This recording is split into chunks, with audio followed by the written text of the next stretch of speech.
What's up, guys? Welcome back to Newswave. So now that spring is here, we've been talking about a lot of different video game sales going up on these different stores, like on the PlayStation Store and the Xbox Store, and now it looks like Nintendo's big spring eShop sale is currently live, and I figure we take a look through some of the games here that are seeing heavy discounts. Also, we get to talk about Metroid Prime today, which is awesome because the only time we've really been able to do that is when a job listing has gone up, but this time is a little different because it's actually about a fan game that went live online a couple of days ago and took the internet by storm. Oh, and Platinum Games, they not only unveiled their next big game, but they also released it just to a platform that no one was really expecting. Guys, if you enjoy these videos, make sure that like button helps out a ton, and if you're new to the smaller channel, make sure you subscribe down below. And we're gonna start today with a story that broke on Friday. I talked about it a bit in a deep dive video on Saturday, but I figure I would include it here just in case any of you miss it, and that has to do with MLB The Show 21 heading to Xbox Game Pass on release day. We can see this here on Microsoft's website,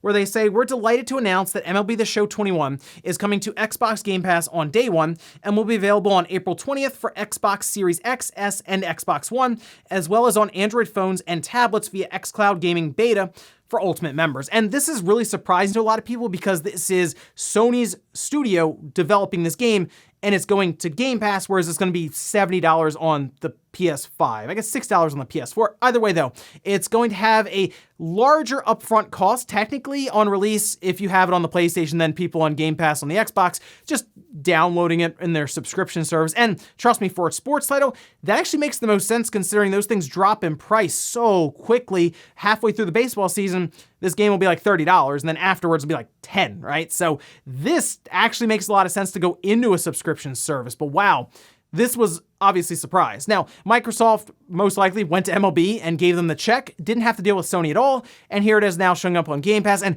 I don't think Microsoft's gonna be slowing down this year. I think more and more big games are gonna be heading to Game Pass on release day, big third-party games, so we'll see what else happens here in the next couple of months, but I think Microsoft's gonna look to continue surprising people. Also, I made a video yesterday talking about retro game prices just getting absolutely out of control. Well, here's the latest example of that. Let's talk about a game that broke records at auction, this being a copy of Super Mario Bros. On the NES, selling for $660,000. That's right, you heard me, $660,000.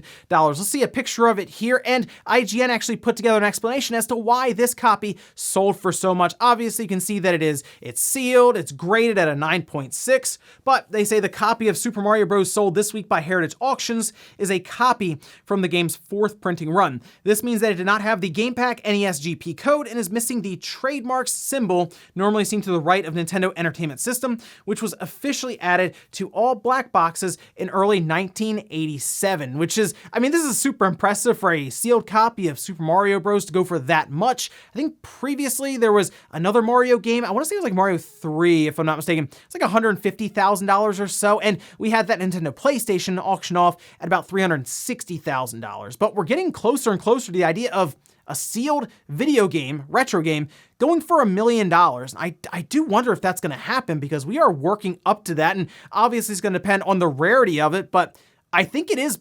possible. It's just, well, we'll see, because this isn't helping the overall retro game prices, because people will see this and say, wow, Super Mario Bros. Is worth that much? Well, I mean, this one, I guess is because it auctioned up to that amount, but we'll see. $1 million retro game incoming? We'll find out, I guess, at the next auction. Oh, and for all of you Virtua Fighter fans out there, I may actually have some good news. Now, I know Virtua Fighter 5 has been like stuck on the PlayStation 3, but with a new rating that's taken place on the Korean ratings boards, it looks like we might actually see Sega releasing it on the PlayStation 4 with a new version of the game. This from Gamatsu, where they say a Virtua Fighter 5 Ultimate Showdown has actually appeared on the Korean ratings boards, this for PlayStation 4 on March 19th. And if we remember back to Tokyo Game Show 2020, Sega had talked about Virtua Fighter with an esports project, but didn't mention it beyond that. And we heard from Sega that a lot of their projects got pushed back due to remote work and pandemic and all of this. And I kind of feel like this might be one of those projects. So we'll keep an eye out for this one, but it's good to hear that, yeah, Virtua Fighter appears to be heading to at least the PS4, and then backwards compatibility means on the PS5. And guys, with some of the quick news out of the way, let's get into the bigger stuff. Let's start right away with the big eShop sale going on right now for the spring. We're just gonna head over to Nintendo's deals page that I'll leave linked down below if you wanna go through some of these yourselves. And we'll start right at the top, spring into great deals on Bethesda games. This has already started and will run to the middle of the month on April 15th. And right away, you can see there's a ton of Doom games here. The whole top row is all Doom. Doom Eternal, Doom 2016, both at $30. Doom 3 at $5. Doom 64, that's actually a good deal, $2.50. Doom 2 Classic and Doom 1993 also $2.50. Skyrim being half off at $30. And then we have some Wolfenstein games here along with the new Colossus at $30. Moving down from there, we have the Warner Bros. Section. That will run to the 14th of April. And right at the top, they have Lego City Undercover, $6. Actually a very good price for that game. But we also have a ton of other Lego games here with most of them being $10 or less. So awesome to see all of those Lego games there. Pretty good prices. Mortal Kombat 11 also down to $15. And I noticed that they already have Bakugan Champions.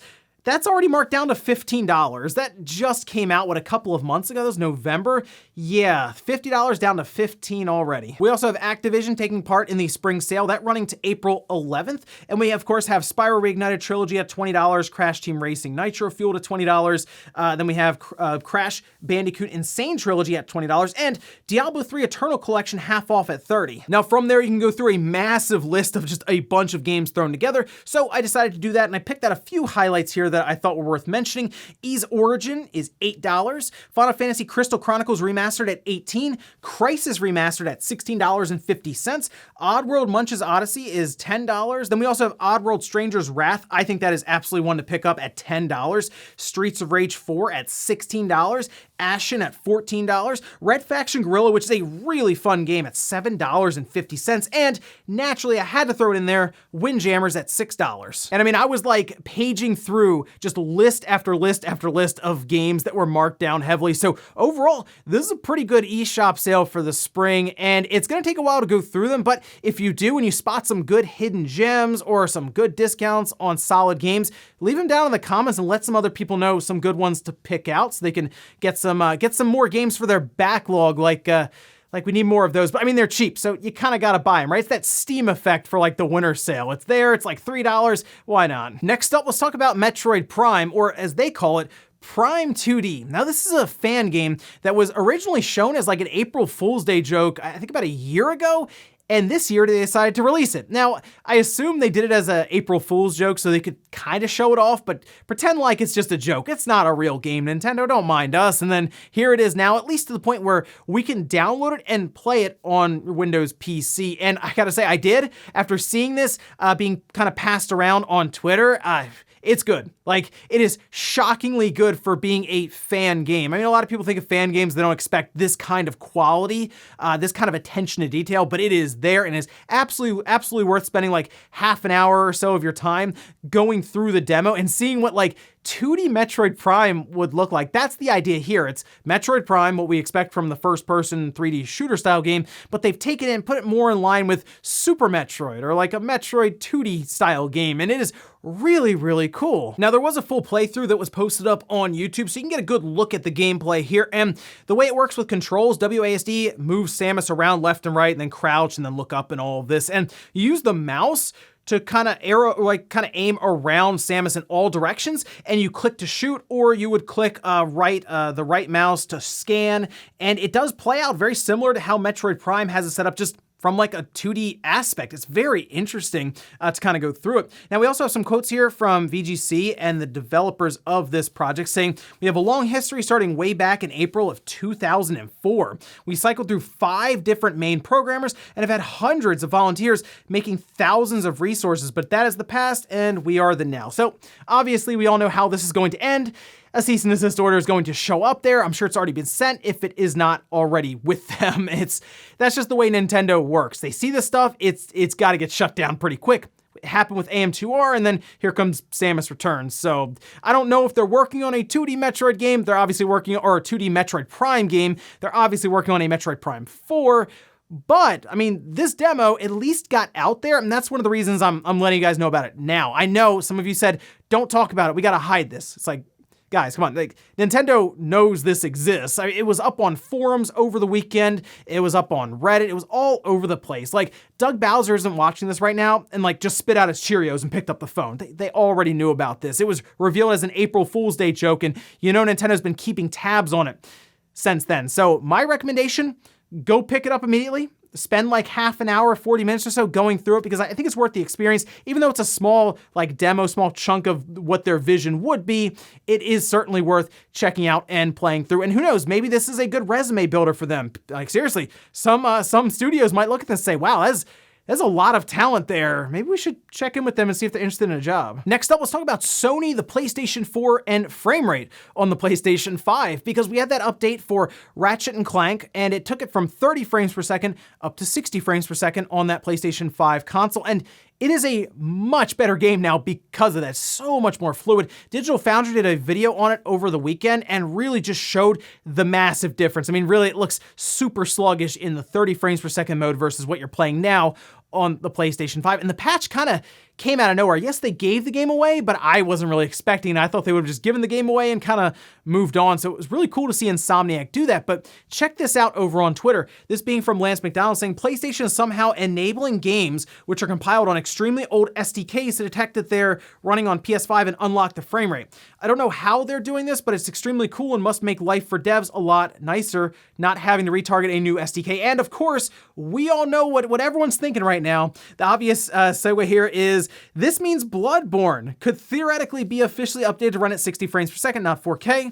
That requires the PS4 Pro SDK without an SDK retarget. So the job is even easier than we assumed. So why the heck isn't it being done? That is a good question, actually. That's the biggest thing a lot of people are wondering right now. Why haven't you done anything with Bloodborne? Because that's the game that I see everyone ask for on Twitter all the time. And it is interesting to see Ratchet & Clank get this update that apparently isn't as difficult as you would expect it to be, with them going through and doing a lot of work to it. It sounds like Sony may have incorporated something here when it comes to the backwards compatibility side. Not necessarily, oh, we're going to get all these extra effects out of it, like we're just going to flip a switch and ray tracing's in there or something. But it does sound closer to the frame rate being unlocked as being more of a flipping a switch or something like that, compared to ray tracing or higher resolution or any of that. So I hope Bloodborne is a thing that's going to get 60 frames per second, and it could be something, as we saw with Ratchet & Clank, that just randomly gets announced. Like, sure, I'll take it. Anything we can do here to get Bloodborne to 60 frames per second, because it is pretty painful right now, having that being locked to the frame rate that it is now with that cap on the PlayStation 5 when we all know it can do better. And in our last bit of news, let's talk about Platinum Games, because they had a very interesting reveal on Friday. They unveiled a brand new game, and you know what? It looked really cool. Like, I was watching the channel, I said, wait a minute, this looks kind of like the Okami art style, and it's like a hack and slash style game. Some of the trailer is here, you can see it. And this is World of Demons from Platinum Games. And as I'm going through this trailer, I said, wow, this is really cool. And then it was mentioning that it was out now. And I said, it's out, like, are we talking like on the PlayStation, on the Switch? Where is this exactly? And then it popped up. It's on Apple Arcade right now. Like, it seems that, I guess, Apple funded development of this game or locked it up as a timed exclusive. And that's kind of what I'm hoping, because the game looks really cool, and I gotta admit, some of these moves that Apple Arcade is making right now, I am thinking about getting an Apple TV just in case this happens, like something like this happens again. I don't have one. They're technically worth like $150 to $200 or something, and now that I'm seeing Platinum Games even get something funded as a timed exclusive through Apple Arcade, and it looks this good, like, yeah, I might have to make that move. I mean, that's the idea of doing this kind of content from Apple's perspective, is like, hey, if we can get timed exclusivity around some of these games, then people might buy into our ecosystem. And that's how good, you know, some of these Platinum games looks. I'll see it and I'll say, do I really need to get an Apple ecosystem? I mean, apparently if a company's gonna do it, it's a company like Platinum. All of that said though, I kind of think that this might be a game that after 6 months to a year, start showing up on other platforms. So I guess if you don't immediately need to play this one and you could hold off a bit, maybe look towards the end of the year or the start of 2022 to hear more about this on probably like the Switch and the PlayStation. And before we go to the comment of the day, we're taking a look at the poll that I posted up yesterday, where I asked, are you currently subscribed to Xbox Game Pass? 34% of you said yes, 66% of you said no. And I wanted to ask that now specifically because I feel like over the next year, what I'll say is Microsoft's gonna make some big moves with Game Pass. Like, I think they're going to go out and get more of these larger third-party titles, AAA ones even. There's a chance that maybe Starfield finds its way out in like early 2022 or something if it gets pushed to there. Halo Infinite, Forza, who knows, maybe Hellblade shows up. Basically, starting now until the beginning of 2022, I want to see if this number changes as more and more content piles up. And we'll finish up with a comment of the day as you're seeing here. This is from Corey saying, now that you brought it up, I'd have a heart attack if Nintendo came out and said they were once again restarting development on Metroid Prime 4. I don't think they can do that. I think it's with Retro Studios to stay, and whatever they put out is like what they're going to put out. Apparently, the way they were developing it before, it just didn't work out when they were trying to have two studios kind of work on it apart from each other, and they were trying to fit this stuff together. It just wasn't working out. Retro Studios has, they have the pedigree when it comes to Metroid Prime, so I mean, if we're gonna give it to a studio, that's the studio we give it to. A lot of confidence there, but it has been a long time. I saw someone on Twitter post it's been like 800 days or something since we had that update with Prime 4, so you know what? 2021. That's the year of Metroid. Let's get something with Metroid Prime out there. And then also let's get a 2D Metroid. Let's get the Metroid Prime trilogy. Let's just have a whole year of Metroid. And ladies and gentlemen, that's gonna do it here for Newswave. If you enjoyed this video, guys, hit that like button, really helps out. If not, hit the dislike. Leave comments down below about everything we talked about here today. Where's the big spring eShop sale? Let me know if there are any good discounts. You spotted some hidden gems you can let people know about. And then what about the Prime 2D demo? I was honestly surprised at how high quality it was, but what do you think about the idea of a vision of a 2D Metroid Prime game? And then what about World of Demons from Platinum Games going to the Apple Arcade right away? Thanks guys for watching, and I'll see you next time.